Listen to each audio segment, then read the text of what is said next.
தமிழ் மக்களுக்கு வணக்கம். சமீப காலங்களாக, அதாவது கடந்த ஓராண்டாகவே இது நடக்குதுன்னு வச்சுப்போம்.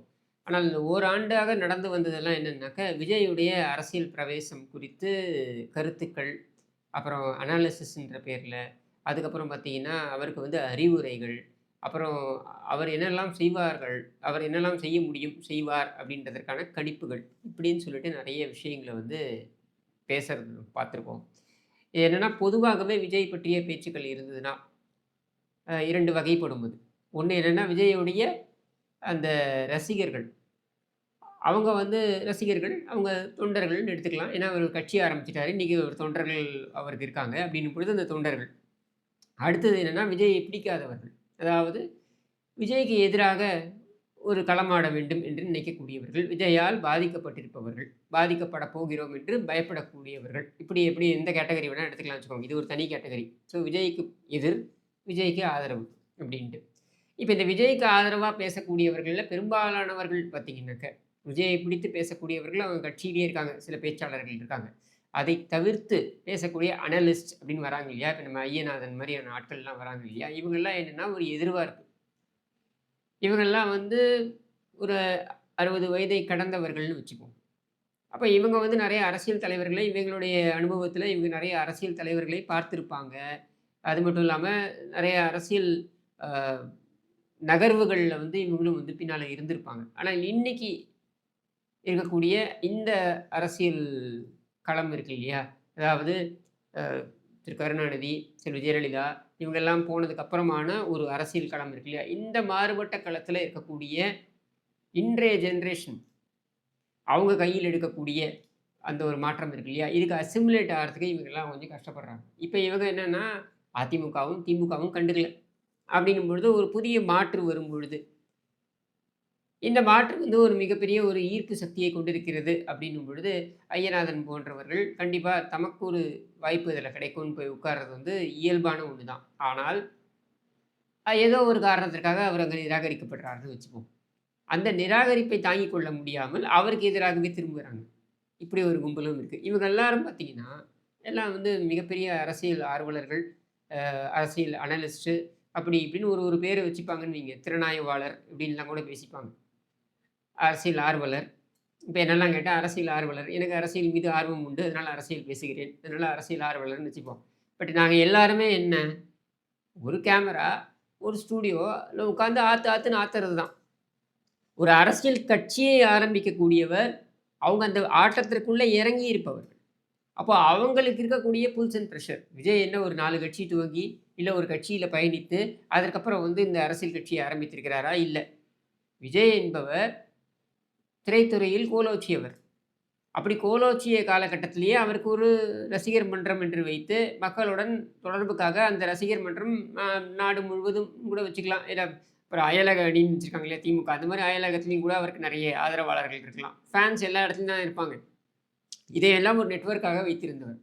இந்த நெட்வொர்க் ஒரு காலகட்டத்தில இது சமூக பணி அப்படின்னு மாறி, அதுக்கப்புறம் அரசியல் அப்படின்ற ஒரு கட்டத்தை நோக்கி அது போகுது. இப்ப யாருக்கு வேண்டுமானாலும் அரசியல் ஆர்வம் வரலாம். யாருக்கு வேண்டுமானாலும் அரசியல் தான் ஒரு இடத்திற்கு வர வேண்டும் என்று ஒரு ஆம்பிஷன்னு சொல்லுவாங்க இல்லையா? அது இருக்கலாம். அது விஜய்க்கும் இருக்கிறதுல ஒண்ணும் தப்பு கிடையாது. இப்படி இந்த அரசியலுக்குள் நுழைந்து, இந்த கட்சியை துவங்கி, இந்த கட்சியை கொண்டு போக வேண்டும் அப்படின்ற நிலையில அவருக்கு ஆதரவா இருக்கக்கூடியவர்கள் அப்படின்னு பார்த்தீங்கன்னா, விஜய்க்கு வெளியில தெரியக்கூடியவர்கள் யாரு? புசி ஆனந்த்ன்னு ஒருத்தர பார்க்குறோம். அதுக்கப்புறம் ஆதவ் அர்ஜுனான்னு ஒருத்தர் சேர்ந்துக்கிட்டாரு. நிர்மல் குமார் அப்படின்னு ஒருத்தர் வந்திருக்காரு.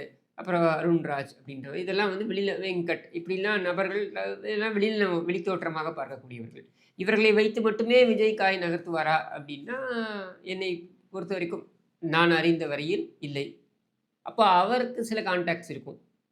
ஒரு ஐஏஎஸ், ஐபிஎஸ் அதிகாரிகள் லாபி, முன்னாள் அதிகாரிகள், இந்த மாரி இருக்கக்கூடியவர்கள்லாம் அவர்ட்ட ஒரு தெம்பு ஊட்டி. ஏன்னா, எப்பவுமே பார்த்தீங்கன்னா, அது புரட்சித் தலைவர் எம்ஜிஆர் அவர்களாக இருந்தாலும் கூட, இவர்கள்லாம் ஒரு முகம். செல்வி ஜெயலலிதா, இவங்கலாம் ஒரு முகம். இவங்க பின்னால ஒரு மிகப்பெரிய ஒரு லாபி இயங்கிட்டு இருக்கும். இந்த லாபி என்ன அப்டின்னா, இவங்க அதிகாரத்தில் தங்களுடைய இடம் இருக்க வேண்டும் அப்டின்றதற்காக வேலை செய்யக்கூடியவர்கள். அது திமுகவுக்கும் பொருந்தும், அதிமுகவுக்கும் பொருந்தும், இப்ப விஜய்க்கும் பொருந்தும், இல்ல வேற ஒரு கட்சி வந்தா அதற்கும் பொருந்தும்னு வச்சுக்குவோம். அப்போ இதையெல்லாம் கேட்டுக்கொண்டு தான் விஜய் இயங்குகிறார் அப்படின்னு தான் நம்ம எடுத்துக்கணும். இப்படி இயங்கிக் கொண்டிருக்கின்ற நிலையில தான் நம்ம திரும்ப திரும்ப அதாவது 7, 8 மாதங்களுக்கு முன்னர் நம்ம சொன்னது தான் இப்ப திரும்பவும் சொல்றோம். என்னன்னா, விஜயை பொறுத்தவரைக்கும் அவருக்கு இருக்கக்கூடிய மிகப்பெரிய ஒரு நடைமுறை சிக்கல் என்னன்னா, அவர் வெளியில வந்தாருன்னா இயல்பா அவரால போய் மக்களோட புழங்க முடியாது. அது அவர் நடிகராக இருந்தபொழுது முடியாது. இப்ப இன்னைக்கு அரசியல் தலைவராக வரும்பொழுதும் அது முடியாது. சாத்தியம் கிடையாது. ஏன்னா, இன்னமும் படத்துல நடிச்சுக்கிட்டு இருக்காரு. இன்னமும் அவர் மேல ஒரு கிரேஸ் இருக்கு அப்படின்ற ஒரு நிலையில அவர் எக்ஸ்பயர் ஆன ஒரு நடிகர் கிடையாது. இன்னைக்கு ஒரு எக்ஸ்பயரி ஆன ஒரு நடிகர். இப்போ உதாரணத்துக்கு பார்த்தீங்கன்னாக்க, ம் கதாநாயகனாக நடித்து வந்த சரத்குமார் இன்றைக்கு ஒரு கதாநாயகனாக நடிக்க முடியாது. ஒரு கேரக்டர் ஆர்டிஸ்ட்டா தான் நடிக்க முடியும். அப்படி இருக்கக்கூடிய சரத்குமார் போய் ரோட்ல போய் நின்னாலே ஒரு 10 பேர் கூடுவான். ஒரு 100 பேர் கூடுவான். ஒரு 50 பேர் கூடுவான். அப்படின்னும் பொழுது, நீங்க யோசிச்சு பாருங்க. விஜய் மாரி ஒரு ஒரு முன்னணி நடிகராக இன்றளவும் ஒரு முன்னணி ஹீரோவாக இருக்கக்கூடிய எனக்கு தெரிஞ்சு அவருடைய திரைப்படம் வந்து ஜனநாயகன் அப்படின்ற திரைப்படம் வந்து பொங்கலுக்கு ரிலீஸ் ஆக போகுது அப்படின்னு சொல்லிக்கிட்டு இருக்காங்க. அப்படின்ற ஒரு சூழல்ல, ஒரு முன்னணி ஸ்டாராக இருக்கக்கூடியவர் ஒரு அரசியல் கட்சியை துவங்கி, அவர் மக்கள் முன்னால் போய் நிற்கிறதுன்னு இருக்கு இல்லையா? Completely different. அதை நீங்கள் வேறு யாருடனும் பொருத்தி பார்க்க முடியாது. அப்போ அந்த மாதிரியான ஒரு சூழல்ல தான் புஷி ஆனந்த் போன்றவர்கள் சொல்றாரு இல்லையா? அவர இட்டுன்னு போறதே பெரிய பிரச்சனையா இருக்கு. அதுவே பெரிய சாதனை எங்களுக்கு. அப்படின்னு சொன்னார் இல்லையா? அது உண்மைதான். ஏன்னா அவர கூட்டு வந்து திருப்பி கூட்டு போய் எந்த சேதாரமும் இல்லாம திருப்பி கூட்டு போறதுன்றதே ஒரு பெரிய ஒரு பிரச்சனையா இருக்கு. இதோடைய கல்மினேஷன்னு சொல்லுவாங்க ஆங்கிலத்தில. இதோடைய உச்சத்தை தான் நம்ம எங்க பார்த்தோம்னா, கரூர்ல நடந்த சம்பவத்தை பார்த்தோம். அரசியல் என்பது ஒரு படிப்பினை. ஒரு விஷயத்தை பார்க்குறோம், ஒரு விஷயத்துலேருந்து தெரிஞ்சுக்கிறோம். ஆனால் இங்க என்ன நடந்திருக்கு அப்படின்னா, திமுக போன்ற ஒரு இயக்கம், தங்களுடைய இணைய முகம் அப்படின்னு சொல்லி ஒரு முகத்தை கொண்டு வந்து அவர்கள் திணித்திருக்கிறார்கள். இந்த முகம் பார்த்தீங்கன்னாக்க, எந்தவித சாதனையும் கிடையாது, எந்தவித தகுதியும் கிடையாது. கருணாநிதியுடைய பேரன் என்பதை தவிர்த்து வேற எந்த சாதனையோ, தகுதியோ இல்லாமல் வந்திருக்கின்ற ஒரு முகத்தை கொண்டு வந்து திணிக்கும் பொழுது, அதை கொண்டு வந்து திணிப்பதே ஒரு பெரிய கஷ்டம் அப்படின்னும் பொழுது, அதை விட அதிகமாக, பன்மடங்கு அதிகமாக ஒரு செல்வாக்கு கொண்ட ஒரு திரைப்பிரபலம் எதிர் துருவத்தில் வந்து நிற்கும் பொழுது, கண்டிப்பா இந்த திணிப்பு இருக்கு இல்லையா? இந்த திணிப்பை கொண்டு வந்த தரப்பு வந்து கொஞ்சம் ஜெர்க் ஆறது அப்படின்றது வந்து எதிர்பார்க்கக்கூடிய ஒரு விஷயம் தான். அதனால் தான் திமுக இந்த மாதிரி ஒரு ரியாக்ஷன குடுக்குது. திமுகவை பொறுத்தவரைக்கும் அவங்களுடைய வரலாற எடுத்து பாருங்க. திமுகவோட வரலாறுல அவர்கள் அதிக தோல்விகளை சந்தித்திருக்கிறார்கள். அவர்கள் வெற்றியை சந்தித்த விட தோல்விகளை தான் அதிகம் சந்தித்திருக்கிறார்கள். அதற்கு காரணம் அவர்கள் தான், அவர்களுடைய செயல்பாடு தான் வென்றாலும் கூட, தோல்விக்கு பக்குவப்பட்டவர்கள் அவர்கள். அப்படின்னும் பொழுது, அவங்க இந்த இந்த எலக்ஷன ஜெயிச்சே ஆகணும் அப்படின்றதுக்காக விஜயோட மல்லு கட்டுறாங்கன்னா இல்ல. அவங்களுடைய பிரச்சனை, விஜய் இன்றைக்கு இளைய தலைமுறையுடைய முகமாக வந்துவிட்டால், இந்த உதவாநிதி என்கிற தற்குறி, என்கிற அந்த உதவாக்கரை அடிபட்டு போய் விடுவார். அப்படின்றது தான் அவங்களுடைய பிரச்சனையே. ஏன்னா, நீங்க 1000 சொன்னாலும், ஸ்டாலினுடைய இருப்பு அப்படின்றது பார்த்தீங்கன்னாக்க, கிட்டத்தட்ட 50 ஆண்டு காலம் அவர் வந்து அரசியலில் பயணித்தார் அப்படின்னு சொல்லப்பட்டாலும் கூட, இந்த 50 ஆண்டு காலத்தில கிட்டத்தட்ட 45 ஆண்டு காலம் அவர் வந்து கருணாநிதி என்பவருடைய நிழலில் தான் பயணித்திருக்கிறார். அப்ப எது செய்தாலும் கருணாநிதியின் முகம் தான் தெரியும். கருணாநிதி யோசிப்பார், கருணாநிதி சிந்திப்பார், கருணாநிதி செயல்படுத்துவார். செயல்படுத்தக்கூடிய இடத்துல யார் யாரை பணிக்க வேண்டுமோ, அந்த இடத்தில் ஸ்டாலினையும் பணித்திருப்பார். பல இடங்கள்ல ஸ்டாலினை பணித்திருக்க மாட்டார். இப்போ உதாரணத்துக்கு சென்னையில தான் ஸ்டாலின் கோல் வச்சிருக்காருன்னு வச்சுக்கோங்க. இன்னைக்கு அப்பன், மகன் 2 பேரும் சென்னைய விட்டு வெளில வந்து போட்டி போட மாட்டானுங்க. சரியா? ஏன்னா சென்னையை தவிர்த்து வேற எந்த இடத்தையும் கோல் வச்ச முடியாது. அப்போ சென்னையிலேயே ஸ்டாலினுக்கு சமகாலத்தில் அங்க எதிராக அரசியல் புரிந்தவர்கள் அப்படின்னா யார் யாருன்னு பார்த்தீங்கன்னாக்கா, பரிதி இளம்வழுதி இருக்கலாம். நம்ம இவரு பழக்கடை அன்பழகன் இவங்கெல்லாம் வந்து ஸ்டாலினில் இருந்த சமகாலத்தில் பயணித்தவர்கள். அப்ப இவங்க எல்லாரும் வந்து பார்த்தீங்கன்னாக்கா, ஸ்டாலினை எள்ளி நகையாடக்கூடிய அளவுல தான் இருந்தாங்க. அப்போ அதையும் ஏற்றுக்கொண்டு, இந்த மாதிரியான ஒரு ஒரு கள சூழல் இருக்கு என்பதனையும் ஏற்றுக்கொண்டு, ஸ்டாலினை அவர்கள் முன்னிலைப்படுத்துவதை அவர்கள் சகித்துக் கொண்டு போனது எதற்காக என்றால், கருணாநிதி என்கிற நபருக்காக.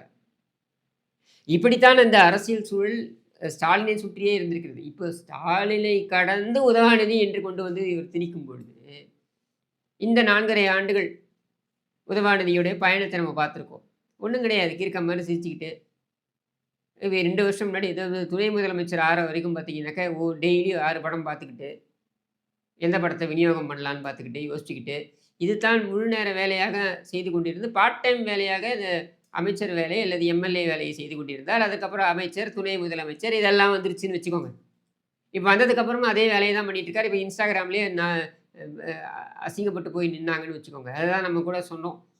கிராமங்களில் எடப்பாடியார் இருக்கிறார். தஞ்சாவூருக்கு போறாரு. அங்க பாதிக்கப்பட்ட மக்களை சந்திக்கிறார். இந்த அ கொள்முதல், நெல் கொள்முதல் அப்படின்றதுல பார்த்தீங்கன்னாக்கா, ஏற்பட்ட குளறுபடிகளை எல்லாம் அவர் சுட்டி காண்பிக்கிறார். அது மட்டும் இல்லாம 28 பாயிண்ட்ல அவருக்கு என்ன வயது? 71 வயது. அவர் 28 பாயிண்ட்ல நின்னு ஒவ்வொரு மக்கள்ட்டயும் பேசி, அவர்களுடைய குறைகளை கேட்டறிந்து, இதையெல்லாம் அவர் செய்கிறார். அப்ப கிராமத்தில் எடப்பாடியார் இருக்கிறார். இன்ஸ்டாகிராமில் உதவாநிதி இருக்கிறார். இதுதான் நம்ம பார்க்கக்கூடிய விஷயமாக இருக்கு. இத்தனைக்கும் இவர்கள் இருவருக்கும் இருக்கக்கூடிய வயது வித்தியாசத்தை பாருங்க. இப்படியெல்லாம் இருக்கக்கூடிய சூழல்ல, இந்த உதவாநிதியை நாமளே கஷ்டப்பட்டு திணிச்சுக்கிட்டு இருக்கோம். இதுல விஜய் என்ற ஒரு பிம்பம் வந்துவிட்டால், விஜய் என்கிற ஒரு செல்வாக்கு மிக்க ஒரு முகம் வந்துவிட்டால், இந்த முகம் அடிபட்டு போய்விடும் அப்படின்றது தான் அவங்களுடைய பயம். இந்த பயத்தை வெளிப்பாடைத்தான் இவர்கள் செந்தில் பாலாஜி வழியாக காண்பிக்கிறார்கள் கரூரில். இவர்கள் மீடியாவில் கொண்டு வந்து அவங்களுடைய கைத்தடிகளை வைத்து காண்பிக்கிறார்கள். சோசியல் மீடியாவில் தங்களுடைய வெறிநாய்களை வைத்து காண்பிக்கிறார்கள். இப்படியெல்லாம் இவர்கள் காண்பித்துக் கொண்டிருக்கிறார்கள். இப்போ இதை எதிர்கொள்ளணும். மைட் அவங்க பக்கம் இருக்கு. மக்களுடைய செல்வாக்கு ஒரு பக்கம் இருக்குன்னு வச்சுப்போம். மைட் அவங்க பக்கம் இருக்கு அப்படின்னா, அவங்களுக்கு ஆளு, பட, சேனை, அதிகாரம் அப்படின்றதை வைத்துக்கொண்டு அவர்கள் எல்லாவற்றையும் சுவைத்து கொண்டிருக்கிறார்கள். அப்படி சுவைத்து கொண்டிருக்கும் பொழுது அவர்கள் போடக்கூடிய ப்ரெஷர் இருக்கு பாருங்க. Immense and tremendous pressure. இந்த ப்ரெஷரை விஜய் தாங்கிக் கொள்ள வேண்டும். இந்த ப்ரெஷரை உள்வாங்கிக் கொள்ள வேண்டும். இதையெல்லாம் உள்வாங்கி கொண்டு தான் அவரால் செயல்பட முடியும். இப்போ விஜய் கூட இருக்கக்கூடிய நபர்களுக்கு வருவோம். விஜய்க்கு ஆலோசகராக இருக்கக்கூடிய நபர் ஜான் ஆரோக்கியசாமி என்கிற நபர். அவர் ஒரு ஸ்ட்ராட்டஜிஸ்ட் என்று அறியப்படுகிறார். ஒரு ஸ்ட்ராட்டஜிஸ்ட் என்றால் அவர் வாங்கக்கூடிய ஊதியத்திற்கும் அவருக்கு இருக்கக்கூடிய அரசியல் அனுபவம், whatever it is, limited நாலேஜ்னு வச்சுப்போம். அதை வைத்து அவரால் என்ன பண்ண முடியுமோ அதை தான் அவர் புஷ் பண்ண முடியும். அதைத்தான் அவர் செஞ்சுக்கிட்டு இருக்காரு. இப்போ அதையும் கடந்து அவர்கிட்ட நீங்கள் எதிர்பார்க்கணும்னாக்கா, அவர் ஒரு ஆலோசகர். அவர் அந்த அரசியல் கட்சியை நடத்தக்கூடியவர் இல்லை. இந்த கரூரில் நடந்த சம்பவத்திலே எங்கேயாவது ஜான் ஆரோக்கியசாமி என்பவருடைய பெயர் அடிபட்டதா? அடிபடாது. ஏன்னா அவரோட ஆலோசகர். வெளியிலேருந்து அவர் காசு வாங்குறாரு, அதுக்கு ஆலோசனை வழங்குறாரு, போறாரு, அவ்வளவுதான். ஆனால் அங்கே யார் யாரோட பெயர் அடிபட்டது? ஆதவ் அர்ஜுனுடைய பெயர் அடிபட்டது, புஷி ஆனந்தோடைய பெயர் அடிபட்டது, நிர்மல்குமாருடைய பெயர் அடிபட்டது. இவர்கள் எல்லாம் கட்சிக்குள் இருக்கக்கூடியவர்கள். முக்கியமாக அங்கே இருக்கக்கூடிய மாவட்ட தலைவர்கள், மாவட்ட செயலாளர்கள், அவர்கள் கைதாகிறார்கள். யாரு? அந்த மதிவாணன்கிற நபர் நினைக்கிறேன் அவர் பேர். அவர் கரூரில் கைதாகிறாரு. நாமக்கல்லில் அவர் கைதாகிறாரு. அதுக்கப்புறம் பார்த்தீங்கன்னாக்கா சேலத்தில் இருக்கக்கூடிய ஒரு மாவட்ட செயலாளர் கைதாகிறாரு. திண்டுக்கல் இருக்கக்கூடிய மாவட்ட செயலாளர் கைதாகிறாரு. இந்த மாதிரி ஒரு ஊராக இவங்க கைது பண்ணி, இந்த கைது நடவடிக்கையெல்லாம் எதுக்குன்னா அச்சுறுத்துவது தான். இதையெல்லாம் அவங்க எதிர்கொள்கிறாங்க. இப்போ கட்சியில் இருக்கவங்க தான் எதிர்கொள்கிறாங்க. வெளியிலேருந்து ஒருத்தர் ஆலோசனை கொடுக்கலாம். ஆனால் கட்சியில் இருப்பவர்கள் தான் அதனுடைய பெனிஃபிட் அண்ட் அதனால நடக்கக்கூடிய சாதக பாதகங்களை அனுபவிக்கக்கூடியவர்கள் அவர்கள் தான். அப்போ இதையெல்லாம் ஆலோசிக்கக்கூடிய, இதையெல்லாம் உள்வாங்கி முடிவெடுக்கக்கூடிய இடத்துல யார் இருக்காருன்னா விஜய் இருக்கார். அப்போ அதை ஓவர் நைட் செய்ய முடியுமான்னா முடியாது. 3வது கூட்டணி. கூட்டணி என்பது ஒரு அரசியல் இயக்கமும் ஒரு பிரதான இயக்கம் இருக்கும். இப்போ உதாரணத்திற்கு தமிழகம் எடுத்துக்கிட்டிங்கனாக்கா 2 பிரதான இயக்கங்கள். ஒன்று திமுக, இன்னொன்று அண்ணா திமுக. இந்த திமுக, அண்ணா திமுக இந்த 2 பிரதான இயக்கங்களும் அவங்க என்னைக்காக இருந்தாலும் தேர்தலுக்கு ரெடியாக இருக்கக்கூடியவர்கள். இன்றைக்கி இருக்கக்கூடிய 70,000 சொச்சம் அந்த பூத்துகள் இருக்குது அப்படின்னா, அந்த ஒவ்வொரு பூத்துலேயும் பார்த்தீங்கன்னா குறைந்தபட்சம் 3 பேருன்றது குறைந்தபட்சம். ஆனால் குறைந்தபட்சம் இப்போ எடப்பாடி பழனிசாமி எடுத்துக்கிட்டிங்கன்னா 35 பேர் வேணுன்றார் ஒரு பூத்துக்கு. எனக்கு 35 பேர் வேணும், நீ ஃபில் பண்ணு, நீ கொடு அப்படின்றாரு. மாவட்ட செயலாளர் திணறான், முடியல. ஏன்னா அவ்வளோ முன்ன மாதிரி இல்லை. இப்போ ரொம்ப கஷ்டப்படுறாங்க. ஒரு பொதுக்கூட்டம்னாலே, ஒரு தெருமுனை கூட்டம்னாலே கூட்டத்தை சேர்ப்பதற்கு இன்றைக்கு கஷ்டப்படுறாங்க. ஏன்னா எல்லாம் அவன் மொபைலில் பார்த்துட்டு போயிடுறான். எதுக்கு கூட்டத்தில் நிற்கணும், அதான் மொபைலில் பார்த்துடுறேனே அப்படின்னு. இந்த மாதிரியான நடைமுறை சிக்கல்கள் இருக்குது. இந்த நடைமுறை சிக்கல்களை எல்லாம் களைந்து 4.5 ஆண்டுகளாக தயாராக இருக்கிறது எது? அதிமுக. 2021 தேர்தலில் தோல்வி அப்படின்றதுக்கு அப்புறம் 2 மாதத்துலலாம் எடப்பாடி பழனிசாமி அவருடைய அந்த இதை எடுத்து பூத் கமிட்டி அப்படின்றத எடுத்து கையில் எடுத்து ஒரு இடத்தையும் தேடுறாரு. எந்தெந்த இடத்துல தோத்தோம், ஏன் தோத்தோம், இந்த ஆலோசனைகள்லாம் நடக்குது. அதில் பார்த்தீங்கன்னா ஒரு சில இடங்களில் பூத் கமிட்டிலே ஒரு உதாரணம் சொல்கிறேன். பூத் கமிட்டிலே உறவுக்காரர்கள், அதாவது ஒரே குடும்பத்தைச் சேர்ந்த 3 பேர் 4 பேர் பூத் கமிட்டியில் இருக்காங்க அப்படின்னு தெரிய வருது. இது தப்பு அப்படின்றாரு. ஒரு குடும்பத்துலேருந்து ஒருத்தர் தான் இருக்கலாம் பூத் கமிட்டியில் அப்படின்னு கொண்டு வர்றாரு. இதெல்லாம் என்ன 4.5 ஆண்டுகளில் அந்த ப்ரிப்பரேஷன் நடந்துக்கிட்டு இருக்கு. அப்போது இப்படி தேர்தலுக்கு எந்த நேரம் வேண்டுமானாலும் தேர்தலை சந்திப்பதற்கு தயாராக இருக்கக்கூடிய 2 பெரிய இயக்கங்கள். அதை கடந்து மக்கள் முன்னால் தன்னுடைய முகம் பிரபலம் என்பதனை மட்டுமே வைத்து தன்னுடைய ரசிகர்கள் இன்றைக்கு தொண்டர்களாக மாறி இருக்கிறார்கள். அவர்களை வைத்து மட்டுமே நம்ம வந்து ஆட்சியை பிடித்து விடலாம் என்ற நம்பிக்கையில் இறங்கி இருக்கின்ற விஜய்.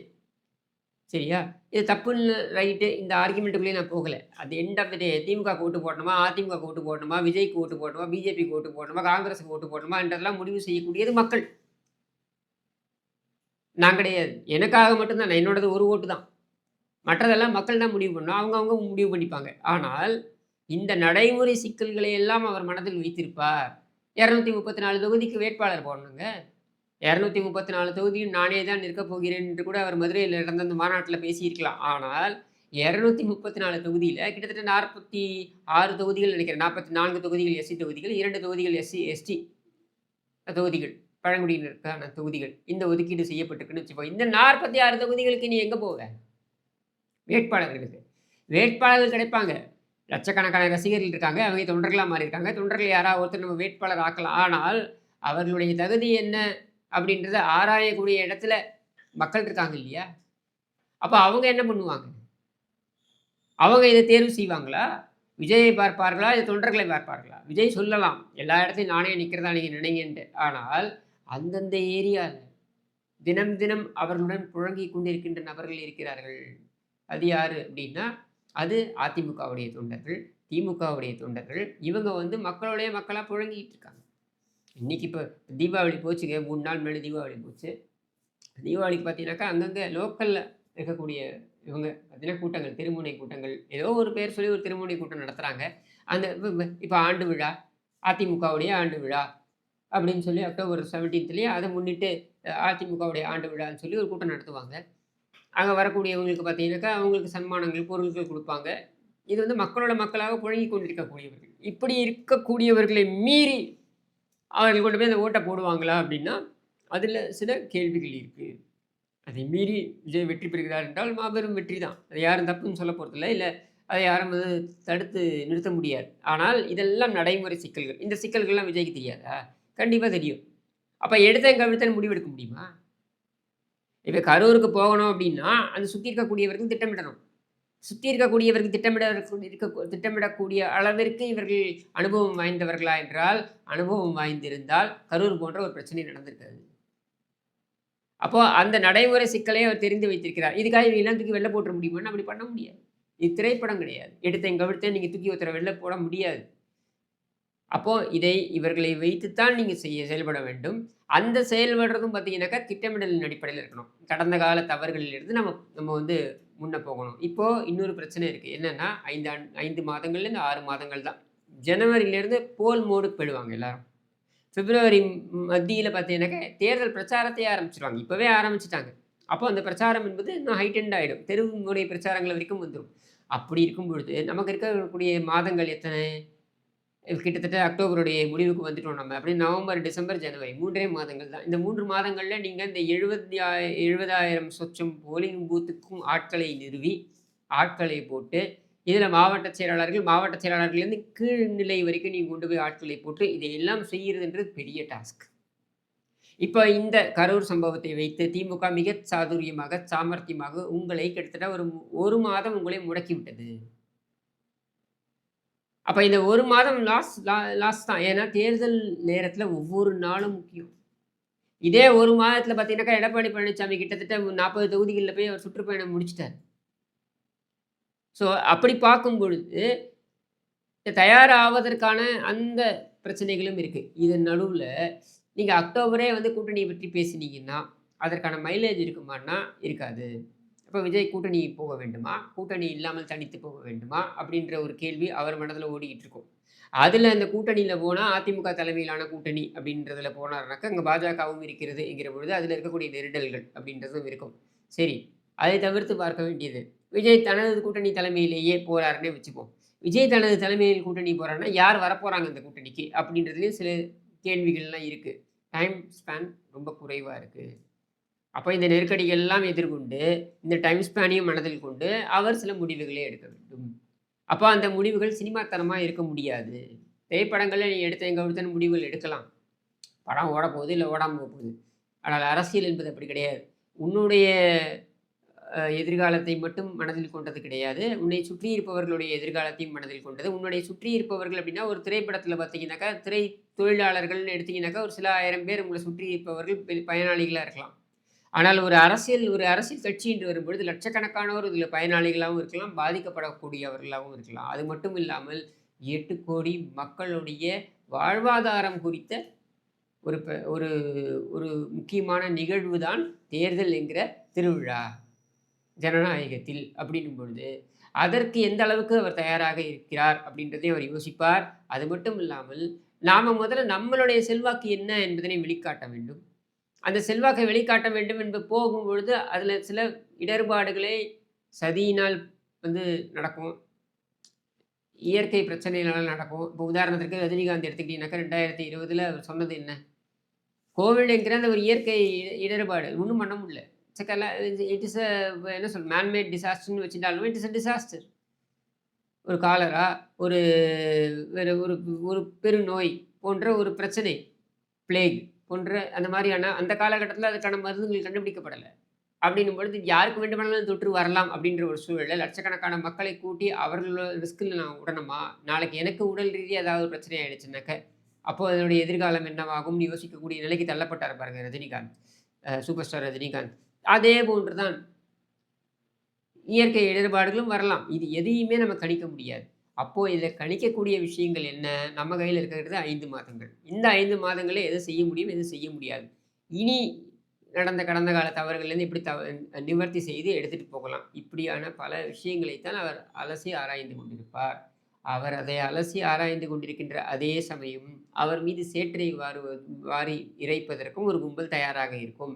இன்னொரு கும்பல் தாங்கள் தான் அறிவாளிகள் அப்படின்னு சொல்லிட்டு, அவருக்கு அறிவுரைகள் சொல்வதற்கும் தயாராக இருக்கும். இந்த கும்பல் எதையுமே நம்ம கணக்கில் எடுத்துக்கொள்ள வேண்டிய அவசியம் கிடையாது. விஜய் இன்றைக்கு ஒரு அரசியல் கட்சியுடைய தலைவர். அவருடைய குழந்தை தாவேகா என்கிற கட்சி அப்படின்ற நிலையில, அதை எப்படி எடுத்துச் செல்ல வேண்டும் என்பதனை அவரே சரியான முடிவை சரியான நேரத்தில் எடுப்பார் என்று கூறி விடைபெறுகிறேன். நன்றி, வணக்கம்.